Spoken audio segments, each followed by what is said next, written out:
Looking for a fun way to boost your English? Quick chats, easy tips, and a whole lot of poppin' energy, all in one place. This is Podcast Popcorn. Let's pop into it and make learning fun. Welcome to Podcast Popcorn. Today, we're getting into something really important, something that affects pretty much everyone, especially if you're, building a life using English or maybe just starting out learning the language. We're talking about making friends, real friends. Yeah, genuine connections is something we all want, right? Yeah. But it can feel, a bit more challenging sometimes when you're navigating a new language, maybe a different culture. Definitely. So think of this as your friendly guide. We've looked at some great stuff to bring you practical tips, some really useful English phrases, especially helpful if you're around that A2 plus or B1 level. And some insights into cultural bits and pieces, too, all to help you build those meaningful friendships using English. Exactly. Our goal isn't just a list of do this, do that. We want to explore the why behind it all so you feel, more confident connecting with people. Okay, let's jump in. Right. Part 1. Why do friendships even matter so much? I mean, beyond just having someone to chat with occasionally, what's the real deal? Well, it's huge, actually. The sources we looked at, they consistently show just how deep the impact is on our general well-being. Okay. Take emotional health, good friendships. They're like an anchor. Yeah. Seriously. They help buffer stress, fight off that feeling of loneliness. Yeah, having someone in your corner. That feeling. Exactly. Someone you can just, be yourself with. No pretense. It's definitely more than just surface stuff. It's that deeper thing, feeling properly understood. And for a lot of you listening, especially if English isn't your first language, there's another big plus our sources mentioned. Oh, absolutely. Friendships are like a dynamic language lab. Forget the classroom for a second. Yeah. Think about it. Casual chats, joking around, trying to catch the slang or the fast speech.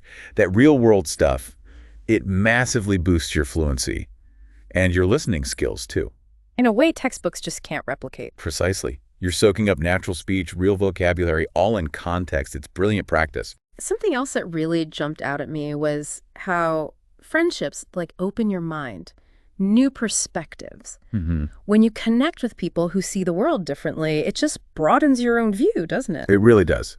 It's like getting insider info on different ways of thinking, different traditions. Your friends kind of become your cultural guides almost. Yeah, guides. I like that. They offer these firsthand insights you just wouldn't get otherwise. It challenges your assumptions, makes you understand the world better, and let's not forget confidence. Right. Every good conversation, every shared joke, it builds you up, makes the next time feel a little less scary. And one source really stressed this. Friendships are a safe zone, a place where you can be you, grammar mistakes and all. That's massive when you're feeling a bit shy about your English. It really is. Knowing people accept you, flaws included, that builds a sense of belonging, allows you to grow. Okay, so we get the why. Friendships are vital, but they're not all the same, are they? They come in different flavors. Exactly. It's not just about having one best friend forever. Our sources talk about a few common types. Let's start with casual friends. Yeah, like classmates, maybe people in your building, neighbors, folks you see regularly but maybe don't know super deeply. Right, your everyday connections, you chat about the homework, the weather, whatever. They add a nice social layer to your day. Then you've got your close friends, the inner circle. The ones you share the big stuff with, maybe childhood pals, maybe people you've just clicked with on a deeper level, your go-to people for support. And celebrating the good stuff too. Definitely. There's more emotional intimacy there, shared history maybe. And in the working world, work friends are a big thing for many people. Oh, yeah. Colleagues you connect with beyond just the tasks. You grab lunch, maybe complain about the boss together. Yeah. They get the specific stresses and joys of your job, It's a unique kind of bond based on that shared daily grind. And now, of course, online friends are huge. People you meet through games, forums, social media, language exchanges. It's fascinating how those connections can be really strong, even across huge distances, built purely on shared interests or goals.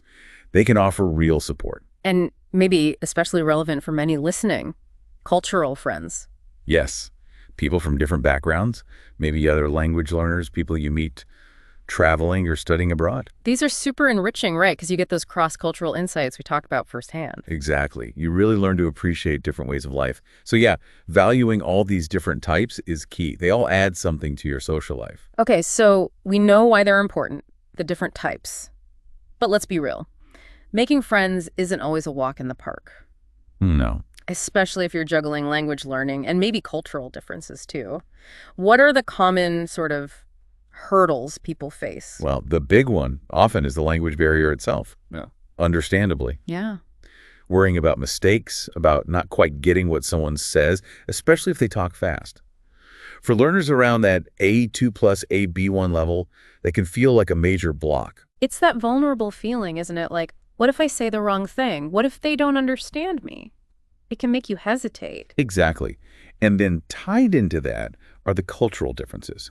Not knowing the unwritten rules, what's polite, what's maybe not. Oh, yeah. That can be tricky. Fear of accidentally offending someone. Totally. A simple gesture, a way of phrasing something might mean different things in different places. And just plain old shyness or anxiety, that's universal, but it can feel like amplified when you're speaking another language. Absolutely. Feeling self-conscious, worried about being judged. It's intensified when the words don't flow perfectly easily yet. Plus, sometimes it's just practical, right? Lack of opportunities. Where do you even meet people if you're new somewhere? Good point. That feeling of where do I even begin when you're starting from scratch? And underneath a lot of this, I think, is that fear of rejection. Just worrying that, people won't like you or won't want to be friends. It's a fundamental human fear, isn't it? But it can feel sharper when you're already dealing with the stress of adjusting. But, and this is important, our sources really stress that these feelings, totally normal. Completely. Even native speakers feel this stuff. Right. And the good news is you can navigate these hurdles, which brings us nicely to getting practical with English. Yes. Let's talk useful language. For A2 plus OB1 levels, the trick is simple, clear, friendly communication. Forget perfection for now. Okay, so starting points. Meeting someone new. Keep it basic. Keep it friendly. Hi, I'm your name. What's your name? Perfect. Easy to say, easy to understand. Or nice to meet you. Where are you from? Natural next step. Shows interest. And if you're, say, at a cafe or library, is the seat taken? Super casual, low-pressure way to start. Good one. What about keeping it going after the hi? Ask easy, open questions. What brings you here? Or if it's a regular spot, do you come here often? They invite more than just a yes or no. Okay, so you're talking. How do you show you're actually interested, not just making small talk? Simple phrases work wonders. That sounds interesting. Shows you're listening. Then maybe follow up. Really, tell me more about it. Encourages them to share. Asking about hobbies is always good, right? What do you like to do in your free time? Definitely. Or get more specific. Do you enjoy music or do you like movies? Common topics, usually easier vocabulary. I like this one. I never tried that before. Is it fun? Oh, that's a great one. Because it shows interest and hints at maybe doing it together sometime. Builds a little bridge. Okay, interaction went well. How do you suggest maybe meeting up again without sounding too, I don't know, pushy? Keep it casual. Let's hang out sometime. Very relaxed. Or a bit more concrete. Would you like to grab a coffee this weekend? Offers a specific low-key plan. Exactly. And then swapping details. Here's my number. Feel free to text me, or are you on Instagram or Facebook, whatever. Easy, modern ways to connect. And the really key takeaway here, especially for learners, friendly tone beats perfect grammar. Every time. Absolutely. People connect with warmth, with genuine interest. Yeah. Not with robotic, perfect sentences. Connection first. So true. Now, we touched on culture. Let's dig into that a bit more. It seems really important for avoiding missteps. It really is. Our sources make it clear. What's normal in friendship varies a lot. Okay, like how? Well, think about, say, the U.S. or the U.K. People might seem quite friendly up front, happy to chat casually with strangers. Right. But building those really deep, close friendships, that often takes more time, more consistent effort, building trust. Okay. And different elsewhere. Yeah, look at many Asian cultures, maybe Japan or Korea. Friendships often grow more organically within shared groups, school, work. There might be more emphasis on respecting hierarchy, group harmony. I see. So the starting point might be different. Exactly. And then maybe in many Middle Eastern or African cultures, hospitality and trust are absolutely central. Once that bond is formed, friendships can be incredibly loyal, very supportive. Wow. So being aware of these different kind of starting points and expectations is key. Definitely. It helps you read situations better, avoid misunderstandings. It's about developing that sensitivity. Makes sense. Okay, let's get really practical now. Actionable tips for actually making friends in English-speaking places. All right, let's get down to brass tacks. First tip, be there, be present. Meaning, Meaning, put yourself in places where you're likely to meet people. Obvious? Maybe, but crucial.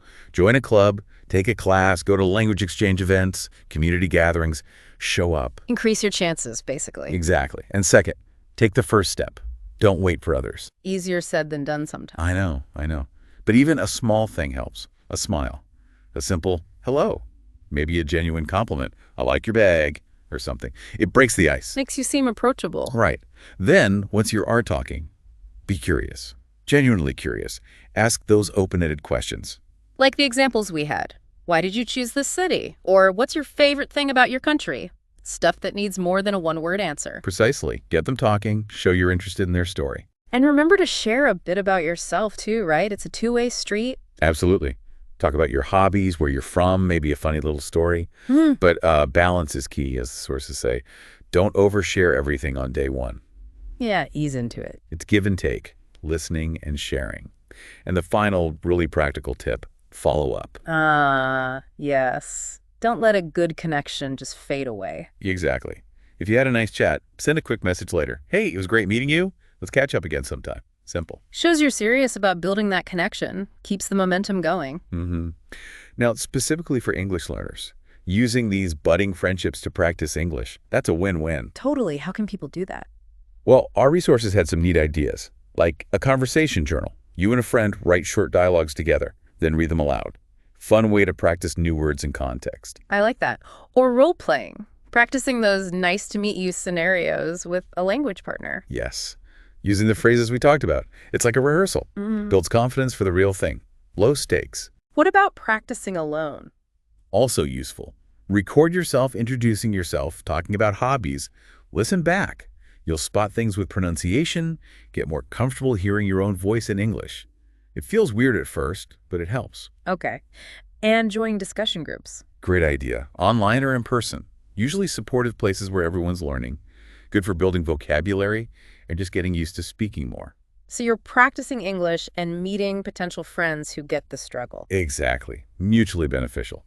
But, making good friends isn't just about the words or finding opportunities. There's another layer, emotional intelligence. Yeah, EQ. Okay. So understanding your own feelings and being tuned in to other people's. Precisely. It's fundamental for building deep, lasting connections. Our sources point to a few key skills here, like empathy. Trying to see things from their side, feeling with them. Exactly. Understanding their emotional state, even if you don't agree with their viewpoint necessarily. And active listening. That's huge. Oh, yeah. Not just waiting for your turn to talk, but really hearing them. Paying attention to their words, their tone, their body language, and responding thoughtfully. Respecting differences, too. Especially important with cultural friends, I guess. Absolutely. Accepting that people see the world differently, have different opinions, that's crucial for harmony. And just being reliable, showing up, keeping promises. Being dependable, being supportive when they need it. That's what builds trust over time. That's the bedrock. It really comes back to that idea of friendship being reciprocal, doesn't it? It does. The care, the respect, the reliability you show, that's generally what you get back. So as we wrap up this deep dive, what are the main things we want people to take away? Well, first off, remember making friends is a skill, like learning English itself. It takes practice, maybe some courage, definitely patience. Yeah, don't expect miracles overnight. Be kind to yourself in the process. And you really don't need perfect English. Right. Seriously. Being open, being interested, showing you genuinely care, that matters way more than perfect grammar. Good reminder. And every friend, especially someone from a different background, is like opening a door, isn't it? Totally. A door to new ideas, new perspectives, a richer understanding of the world. Each friendship is a connection to another culture. Love that. So if you're feeling hesitant, just remember that final thought. Take a breath, smile, say hi. You never know. Your next great friend could be just that one conversation away. Couldn't agree more. Thank you for joining us for this deep dive on making friends right here on Podcast Popcorn. Hope it was helpful. Yeah, and if you found this useful or encouraging, please do give us a like, share it with someone who might need it, and subscribe to the channel. That's it for today's episode on Podcast Popcorn. Thanks so much for watching. If you found this helpful, make sure to like, subscribe, and hit the notification bell so you don't miss what's coming next. Got a topic you'd love us to cover? Leave your ideas in the comments. We're always listening, and your suggestion might be the star of our next episode. Until then, keep learning, stay confident, and see you soon.